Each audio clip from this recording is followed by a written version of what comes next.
Notamment parce que c'est un podcast qui nous tient à cœur, parce qu'il met en lumière des valeurs d'engagement, d'entraide, de solidarité, donne à voir une autre facette du tennis, un sport très médiatisé, très médiatique, avec des champions, des championnes presque starifiés. Et à côté de ça, ces championnes et ces champions s'engagent et s'impliquent dans des causes qui leur tiennent à cœur.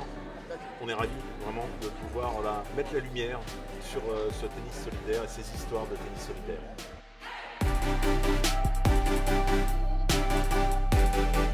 Mes premières pensées, c'est à toutes les équipes qui ont travaillé sur ce projet.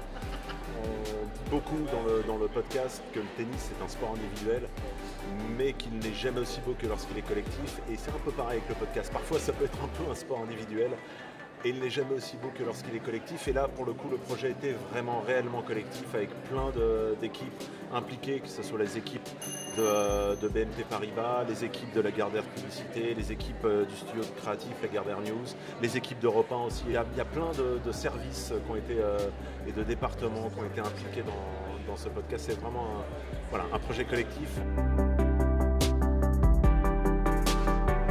La collaboration avec l'annonceur, avec BNP Paribas, ça a été d'une fluidité incroyable. Je souhaite que toutes les collaborations futures puissent être aussi fluides.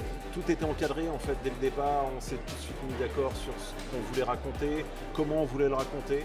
Et puis après, ça s'est fait de manière très fluide encore une fois. Ce qui était important parce que nous, on était une des facettes de tout le dispositif de BNP Paribas, et au cœur de tout ça il y avait le podcast, et il fallait effectivement que tout ça entre en résonance, avec le même message bien sûr, et que tout le monde aille un peu dans la même direction. Donc il fallait que ça soit fluide, ça l'a été, et alors vraiment ça a été un vrai bonheur.